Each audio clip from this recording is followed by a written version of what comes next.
大家好，我係古大道，咁亦歡迎收睇今集影片。先睇翻今個星期生死之交即時信息，咁就星期嘅早前息嚟講到啦。完整版影片所講啦，再上級嘅阻力咧，睇276至278，某一個大位如果唔失嘅話咧，仍然係震盪上升格局嘅。咁我成日都講啲大位咧，通常一係暴力打穿，一係就裂口打穿啦。咁星期一翻嚟嘅話咧，應該會測試呢個位置啦。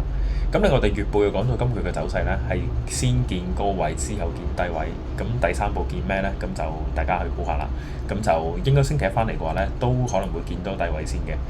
咁另外週期方面啦，我哋預期今明兩日，即係6號、8號啦，會弱勢，咁隨後反彈再上。五信息，早市期指預期走弱啦，低見269，到達咗269嘅支持啦，再收穿再睇267，小時圖可以見到假突破真跌穿嘅味道啊！星期三嘅早訊息，咁就美股入邊咧，我哋有分享過隻股票 BTBT 啦，分享嘅時間2.95嘅，咁就目標位計到4.1，咁我大概喺3.9已經係清倉噶啦，短時間有30%嘅升幅㗎，咁最高應該係星期五見到4.35嘅，咁亦都完全完成咗我哋所講嘅目標㗎啦。咁如果要做長線嘅話咧，亦都可以留意嘅，係啦。咁收企4.5嘅話咧，再睇埋個目標位置啊，係啦。咁另外期指開始震盪啦，未有明確形態，上方阻力273，相信唔容易攻穿㗎啦。如果收穿270嘅話咧，會再次走弱嘅。今日可能會見反彈高位，隨後本週末前啦係再回調，咁大家都見到啦。唔信息，早市期指下跌啦，到達目標267，咁而家測試緊雙白線嘅支持，咁識資格朋友嘅話咧，應該見到畫圖係畫得好清楚㗎啦。咁就如果有印象呢兩條線啦，係企上之後個市係爆上。而家係回測緊呢度係不容有失啊！如果失嘅話咧，大市會初步走弱。咁我哋見到夜期咧，星期五夜期都已經收穿咗啦。咁就星期四嘅早線息係啦，咁分享咗一眾嘅美股嘅形態啦。咁 BTBT 完成咗所講目標啦。咁另外有啲股票咧，其實都已經出咗形態㗎啦。咁就係啦。咁星期三嘅下晝期指啦，到咗支持區力守啦，咁沿住高位嘅下降位滑落形成夾角嘅，今日係會出方向，即係星期四已經出方向㗎啦。咁如果上攻嘅話咧，有搏反彈，應該考慮見好就收。原因有兩個啦，咁第一個未有明確形態，第二今明兩日週期潛在走弱，即係星期四五啦。唔消息咁就。早市期指持續震盪啦，等待形態。小時圖咧有可能做頭肩頂嘅。如果收穿266，目標計260，咁已經260超過有多啦。咁另外咧3690咧週線會出方向啦，咁就牌面睇咧下跌機會較高啊，咁就預期下跌㗎啦。咁另外咧，我哋之前都係啦，我哋星期四嘅信息都分享咗一隻叫 VNTG Vantage 嘅股票啦。咁其實一早都收到一啲 insider news 係講話會炒10蚊，係啦。咁當時6蚊度咧，其實睇個圖冇形態嘅。咁上市時間短咧，唔敢同大家去分享呢隻股票，係啦。咁亦都喺星期三晚咧收破下降軌，夜盤咧係跌緊5-6成，係啦。而家到呢時代咧，啲股票啊，通常一破位咧要立即止嘅，因為 AI 沽盤咧係冇人類嘅感情嘅，係啦。佢真係撳個掣就同你沽走晒，係啦。咁所以見到星期五晚啦，好多股票一破位嘅話咧，其實即刻崩跌。咁星期五嘅早前息，咁就我哋講過美匯嘅目標啦，大概100度啦，咁都接近嘅啦。咁就星期四晚夜期都終於收穿咗266至267嘅支持區啦，係成功打開咗下跌空間，唔反攻企上就係弱勢啊。咁另外我哋計算目標雖然260啊，咁就潛在弱勢之下週某一個時間嘅。咁就亦都相當接近現貨小時嘅大支持區啦。如果有做淡嘅話咧，建議考慮分段收割嚇。咁就唔使早市期指預期回調啦。咁就現貨小時大支持區咧，預期力拓。咁我哋用形態同數據去做操作咧，呢亦都係呢度正特別之處嚟嘅。咁另外週期繼續弱勢至下星期某一個時間，咁就星期五嘅現貨咧，都終於收穿咗現貨小時嘅大支持區，亦即係代表咗個市係要打開下跌空間，係啦。咁就新資交朋友嘅話咧，都知呢區嘅位置係大概邊度㗎啦。咁就係啦，大致咁得啦。OK，咁就睇下上證先嚇。咁上證我哋見到咧，之前都畫咗個上升嘅旗形啦。咁其實喺今個星期咧，都已經翻嚟開市就已經係企上咗突破咗啦。咁就喺星期五嘅時間咧，咁就有少少回落嘅。如果純粹按形態計嘅話咧，上星期形突破咗咧，計翻升幅目標大概都係4000度啦。咁就我哋見到星期五嘅夜期啦，都已經跌好多，美股都跌好多。咁究竟會唔會星期一翻嚟成組形態破壞咧？未知嘅。咁但係純粹按個形態計，佢突破咗嘅話咧，計翻升幅目標都係計緊4000，會唔會有機會喺度震盪完之後再拉上咧？都係有咁嘅可能嘅。咁但係呢個上升嘅期形咧，要成組形態破壞晒嘅話咧，要用呢支燭身嘅極點位置，即係依家3774。即係如果翻嚟3774呢個位置，咁攻穿過嘅話咧，要小心呢一組上升期形嘅形態咧，有機會係假突破真跌穿，係啦。咁我都講過啦，呢組上升期嘅形態計翻，就算係失敗的話咧，計翻跌幅目標大概都係3600左右嘅啫，係啦，3650左右。咁所以現階段點睇咧？小形態係啦，小波幅；大形態大波幅。大形態仍然係講緊上證嗰個超級大嘅上升嘅期形，即係呢個係啦。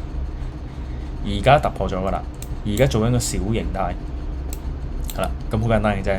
小形態上升嘅目標4000係啦，如果跌嘅話咧3650，之前都講過㗎啦。咁就現階段咧，佢破關嘅，會唔會有機會一下子星期一翻嚟成組形態破壞咧？係啦，未知嘅。咁所以星期一大家繼續留意啦。OK， 咁就睇下道指先啦。咁就道指星期五晚一下子崩跌好多啦。咁就其實我哋喺過去2週嘅影片嘅封面咧都講啦，持盈保泰啦，咁就分段收割啦。其實一直都講緊咧呢一種形態計翻升幅目標46000至47000，完成咗嘅話咧，已經冇形態計到佢可以升幾多，只係講佢呢種上升角度咧，徐徐咁上去，其實係一種極比較危險嘅信號嚟嘅。咁我成日都講呢種慢慢升，佢又唔係升好多，但係升嘅時間要升好耐。佢可以一支大陰燭咧，一下子打晒你成個月嘅升幅嘅。而家正係咁啦。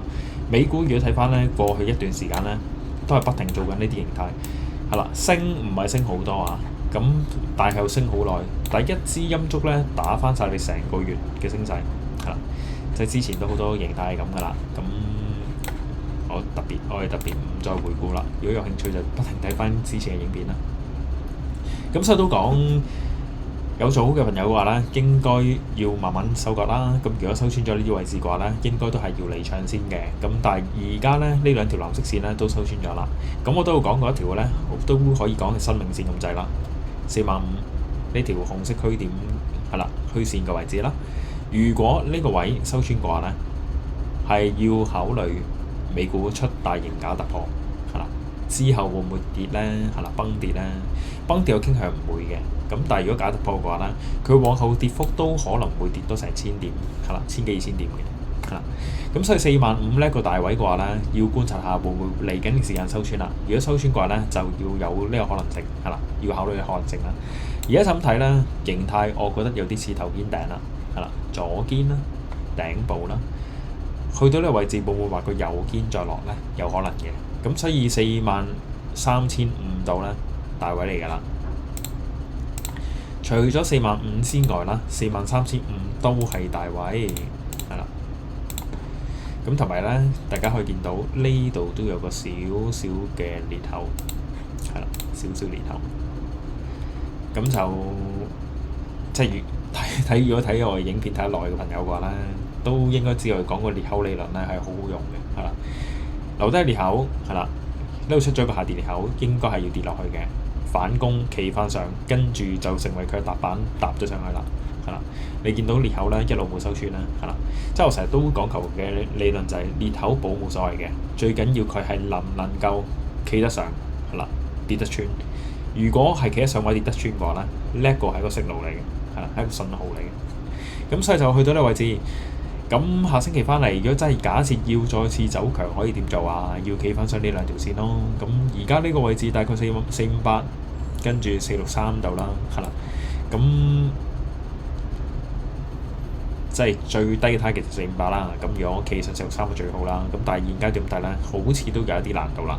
成支陰燭消化晒咧，先至有扭轉嘅命運啦。呢支陰燭極點位置466，係啦。咁就係啦，大致咁得啦。OK， 咁就睇下納指先啦。咁就納指之前講個目標，咁就大概23000咧。其實到咗嘅話都冇形態計到個升幅目標啦。咁都講過㗎啦。咁就又係一支大陰燭打翻晒差唔多成個月嘅升勢啦。咁就我都講過裂口輪係好好用咧，係啦。呢啲裂口頭兩關打穿咗，第三關咧頂住咗嘅，係啦。呢個上升裂口咧試過冇穿過，試過冇穿過，而家都係試過未穿啊。咁如果收穿嘅話咧，有含義㗎啦。如果呢個位置試過兩次都唔穿，第三次都未穿，如果穿嘅話咧，要諗翻呢度有機會做雙頂，係啦。雙頂係啦，好雙頂形態唔大，計翻個跌幅目標都未必多喎，大概都係216度嘅喎，216、217去翻呢個位置。咁但係會唔會有機會做頭肩頂咧？好似啱啱咁左肩頂部拉右肩係啦。如果做頭肩頂嘅話咧，咁個跌幅就多少少，亦都唔係多好多嘅喎，係啦，都係跌多800點至1000點啫，即係大概214度啦，212至214啦，即係應該會去試呢個位係啦。咁係咯，即係如果升到23000，都係大概跌到21000，跌10%。對於美股嚟講，應該唔算好犀利嘅。嗱，只係用形態計嘅話咧，我只可以計到呢個位㗎，係啦。即係會唔會一下子會跌2波、跌3波，唔知嘅，係啦。形態嚟講咧，1波是正常，2波是極限。會唔會有3波、4波、5波咧？係啦。指數嚟講比較少出現嘅，個股有可能發生，係啦。咁但係指數就一下子跌3波、4波咧，通常都唔大嘅呢個機會。即係如果假設一下子跌2波，咁會跌到2萬邊，咁我覺得未必會喎，係啦。會唔會真係太唔樂觀咧？即係如果形態計咗，即係咁計啦。即係我唔能夠加好多思想啊，或者加好多主觀願望落去，冇可能嘅，係啦。即係我哋好理性化去睇個股市咧，就係形態出咗，我哋可以計到目標喺邊嘅，係啦。即係如果你成組形態扭轉晒，咁啊唔該，真係成支燭身消化晒先得啦。咁呢支燭身極點位置2319，亦即係講緊納指嘅歷史高位。要消化得到先至再破上去，係啦。咁短時間內，我傾向呢支燭身應該消化唔到嘅，係啦。短時間內啊，咁唔得啦。歷史高位打破有咩含義啊？繼續創新高喎，呢個第一含義啦。第二含義，呢支燭身個幅度都唔少㗎，係啦。真係睇下先啦，222、231、900點，係啦。同埋我最唔中意嗰啲燭身咧，我有講過㗎，係啦。即係開市個位咧幾高下，一下子沽晒咧，即係反映翻俾你聽，當晚啊，係啦，星期五晚發生咩事咧？不停沽貨沽落去，係啦，不停沽貨沽落去。咁你見佢個成交算係近日嚟講係比較多啲添，係啦，即係佢除咗呢個比較喺 extreme 比較高之外，嚇，咁你可以計翻啦，其實係近嘅成交係比較多嘅，係啦，亦即係話。有大戶走貨啦，當然一定係啦。有大戶走貨，有莊走貨啦。如果唔係，未必會做到咁大嘅成交量啦。即係係啦。咁所以就我自己唔係咁中意啲日內咁樣沽落去嘅形態係啦。咁所以我傾向翻嚟啦。就算佢可能見咗低位，咁我儘管佢反彈之後咧，可能再落嘅機會咧係會比較大啲嘅係啦。大家留意下，儘管佢可能會反彈嘅。但反彈完過後再落嘅機會可能比較大啲，除非呢支燭身成支吞噬消化咗，否則嘅話咧，我傾向開始慢慢橫行震盪完之後再落，係啦。咁我都講過無數咁多次咧，一個股市一升勢咧，拋物線咁樣，好似籃球射籃咁啫，上升開始橫行啦，跟住滑落，而家會唔會係橫行緊滑落咧？係啦，大家要繼續留意觀察啦，咁就大致咁多。OK，咁就最後費城半導體指數啦，咁就真係見到呢張圖唔使點講啦，係啦，同納指差唔多啫，係啦，又係升好多，咁就出咗上升裂口啦，咁就一支大陰燭咧，開市沽到尾咁滯啦，咁就第一個裂口已經收穿咗，咁樣睇2個裂口喎，唔緊要，再補落去先，好，2個上升裂口一下子搞掂，係啦，咁就都走勢都弱㗎啦，如果咁睇。係啦，咁下星期翻嚟嘅話，會唔會有機會試翻呢啲位置咧？大概我都講重要位置喺6100嘅，係啦，6100應該有大支持喺裂口區，咁就應該未必會一下子打穿嘅。咁若假設到6100嘅話咧，佢上邊反彈嘅阻力咧就呢度啦，6500啦。咁我傾向6100至6500咧，應該喺呢400點度會震盪嘅，係啦。震盪完之後會唔會又畫緊頭肩頂咧？有可能啊，即係左肩係啦。頂部拉油肩會唔會咧？係啦，咁好老實講，去到呢個位咧，佢個形態我覺得好似比納指仲要差啲添，係啦，咁就因為佢太多上升嘅裂口啦，係啦，咁我成日都講呢啲裂口區啦，好多都係大戶即係開始 mark 價 mark 出嚟，係啦，咁就咁睇個形態就真係唔靚仔㗎啦。咁如果有關於呢啲指數嘅股票嘅話咧，就應該都升到高位回調咗，要考慮收割㗎啦，係啦，逐步收割啦，係啦，咁就都係嗰句啦，要反攻上去嘅話咧，咁首先啦，有個第一關裂口區啦，6500啦，第二關裂口區6700，咁就成支陰燭嘅極點位置6867。咁就要突破到咧，咁就再創新高。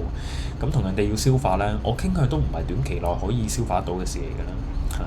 咁就即係如果按納指去計咧，其實大家有統計過話，過去10年咧，普遍9月份咧係下跌居多嘅。咁但係納指好似今年9月咧，佢都係講緊上升。咁所以就會唔會只不過即係個下跌係遲咗1個月發生咧？係啦，咁所以都有可能嘅。咁係啦，即係如果大家係有做開呢個指數嘅朋友嘅話咧，就留意一下啦。咁就係啦，大致咁得啦。OK，咁就將消除咗分享啊。咁就主要分享翻1-2點啦。咁第一點就係我發覺香港人即係一種幾敏感性嘅人種嚟嘅，係啦。因為其實我每晚衝翻屋企咧，我都經過2間酒樓咧，我都會望入去有冇客食嘢嘅，係啦。即係好似今年都不停早嘅時間咧，係食客多咗嘅，係啦。咁但係尋日跌幾百點嘅時間咧，我6點幾探頭望一望，竟然一台客都冇。咁究竟係咪真係年假去旅行未翻嚟，定係真係跌幾百點，即係出街食飯都唔食咧？咁真係好鬼犀利，香港人。咁可能咁啱啦，唔知啦。咁但係我留意到有呢樣嘢咯，係啦。咁第二樣嘢就係我見到日本經營管理簽證咧更新咗，條件苛刻咗好多，係啦。咁因為當時我都應該有同大家分享，就係我有會員問就英國會唔會諗？英國我講咗應該21年，我已經2012年我已經講話一定唔會諗嘅，係啦。我都當刻有講過歐洲經濟一定好差嘅，係啦。咁而家的而且確好差啦。咁另外有會員問我嗰時都有講過話去泰國有睇過嘅，係啦。泰國去完之後都唔係我哋杯茶，係啦。即係直情我哋去埋參觀個學校添啦。咁最後都冇諗，係啦，都放棄咗。咁喺日本會唔會當時候考慮經營管理簽證都，其實當刻我都決定係一定唔會做呢樣嘢，即係儘管我喺嗰邊買樓都唔會諗住做呢樣嘢，係因為我覺得經營管理簽證太多不確定性嘅嘢喺度。咁而家個情況嘅更加嚴苛啲，係啦，更加嚴峻啲。咁就即係如果喺日本移居嘅話咧，我不嬲都係建議得2個可能性嘅啫。第一個可能性就係你嗰邊讀書，係啦。第二個可能性就係申請富人嘅簽證，係啦。咁同埋第三個可能性咧，我係幾贊同有一個 YouTuber，開名我唔知會唔會拖你佢啦。有一個即係移居德國 YouTuber 咧，佢成日提出嗰個移居理論咧，我覺得幾好，係即係呢度住幾個月，嗰度住幾個月，冇一個地方去班死你嘅，咁係最好嘅，係啦。即係我可能嚟香港嘢住幾個月，翻大灣區住幾個月，去日本住幾個月，甚至乎去泰國、馬來西亞住幾個月，不停遊走，我覺得呢個係我自己幾理想嘅生活嚟嘅，係啦。即係如果你一下子去日本，你申請經營管理簽證唔得嘅話咧，咁點啊？係啦，份工又冇埋啦，個本又冇埋啦，係啦。咁仲要用時間、用青春，仲要用小朋友嘅學業嚟去做抵押咧，我覺得係唔值得嘅，係啦。即係我自己小朋友都讀緊中學啦，我成日都就係講你有冇興趣去日本讀書啊？如果有嘅話咧，我喺東京買定間都得嘅，係啦。即係我都有淨咁樣講過，因為我女冇興趣啦，即係唔知嗰啲係即係讀開女校嗰啲咧，即係小學到上中學嗰啲。因為嗰個對學校嗰個聯繫啊，即係嗰個我可能我唔係呢啲啊，好鬼強嘅啫。即係總之佢學校啲乜嘢有咩分進啊，有咩做咧，好鬼上心嘅。佢哋呢班女仔係咁係咯，就係咁樣啦。咁就係咯。咁所以而家你見到好多外國嘅移民政策咧，全部收緊晒，係啦。咁嚟緊應該可能都越嚟越緊嘅啫。係啦。咁經濟環境都係就咁睇，出年後年都未必太好啊。咁所以大家都係要保留翻啲實力，市盈唔好大啦。咁就係啦，大致咁多啦。OK，咁就今週視頻完結㗎啦。咁就感謝大家觀看。中意呢段視頻朋友請你俾個 like，未訂閱朋友請你撳訂閱，覺得有用嘅請你分享俾你朋友啊。咁就完呢班視頻咧，繼續睇美匯就恒指嘅，歡迎各位參與我哋會員制度啊。其實都想講就係10月咧，我都基本上唔係太睇好嘅。咁大家都可以見到就今個月咧都曾經試穿過17,000點啦。咁另外喺10月嘅月報入邊，我哋用週期分析啦，我哋都預測到9月尾咧結束弱勢週期嘅，之後會進入反彈，強勢去到上旬嘅時間嘅啫。咁之後隨後再次展開弱勢嘅週期嘅。咁低位潛就出現喺月尾嘅時段啦。咁我哋見到就約摸喺上旬啦，喺12號見咗高位之後咧，咁出咗粒黃昏之星啦，個市就之後下跌嘅。咁其實咧喺每個月嘅月報入邊啦，咁就都清晰可以見到我對恒指咧其實係一個中期嘅睇法嘅。咁其實喺今年嘅4月嘅時間咧，咁當時都講過就係潛在出現頭肩底嘅形態嘅。咁當時頸線約摸喺20700，攻得穿睇22600嘅。咁但係有一個隱憂就係咧，喺22年嘅10月至11月啦，曾經出現過頭肩底嘅形態，兼且完成量度升幅目標嘅。喺好少時間咧會出現一個同一個形態，係啦。咁所以建議咧，每一次嘅反彈都係走貨機會，且行且珍惜。咁另外喺5月嘅月報有提過㗎，咁就當時啊4月有講過。有出現頭肩底，究竟會唔會有成功呢？咁就喺5月嘅時間有提到啦。而家身處一個大型嘅下降軌道啦，兼且已經係跌穿咗前底形成嘅上升軌。中線嚟講呢，走勢係比較偏弱啲。咁只有攻穿呢大型嘅下降軌道呢，先至有中線轉強信號。咁而喺4月嘅時間呢，我哋見到已經出現一個小雙頂㗎啦。除非突破207至208，否則量度跌幅目標呢19140。咁喺6月嘅月報入邊啦，咁就有提過，繼續身處大型嘅下降軌道啦。中線嚟講走勢依然偏弱㗎，咁只有攻穿大型下降軌道先有中線轉強。咁另外已經收穿綠色橫行支持區，呢度已經成為阻力啦。除非有強大嘅購買力，否則短期內攻回嘅機會係不大。另外我哋用翻個形態分析啦，之字形嘅形態 AB 等於 CD，量度跌幅目標17,000點，亦都喺今年嘅10月咧完成咗㗎啦。咁其實可以見到就係4、5、6月咧，都開始見到我都幾睇淡嘅大市，係啦。咁但係個市咧，其實基本上就慢慢碌落去。咁暫時咧10月完成咗我哋其中一個大嘅目標㗎啦。參與申請資交嘅朋友咧，咁就會喺每個月嘅月頭啦，會發放一份月報去俾翻會員嘅，會有翻當個月嘅預測啦。咁喺2022年嘅2月，當時佢提供咗隻全年最佳做淡目標股票啦，2382，當時嘅股價200蚊，我哋又提翻個目標咧70蚊，亦都喺同年係完成咗呢個目標有突㗎啦。咁另外喺12月嘅月報啦，我哋有講過，恒指出咗兩個形態，第一頭肩底計翻量度目標咧21680，止蝕位16830，另外有提過。亦都有一個向下收窄三角22500。喺1月嘅月報，我哋將資料再重新講多次，重要嘅説話講多次嘛。再提多次頭肩底嘅目標21680，向下收窄三角目標22500，通通都喺1月完全完成晒㗎啦。咁而週期分析咧，亦都講過走勢係偏強，高位震盪至下旬。農曆年後翻嚟開紅盤機會稍高嘅，咁我哋亦都見到順利喺2023年1月咧係翻到嚟開咗紅盤高開嘅。咁而呢啲所有嘅資訊咧，通通都喺月頭係啦，收星之交會員咧都知道晒㗎啦。咁就喺 Patreon 開咗新嘅 channel 啦，咁所以如果有興趣嘅朋友嘅話咧，可以經 Patreon 參與啦。咁再次感謝參與星之交嘅朋友啊！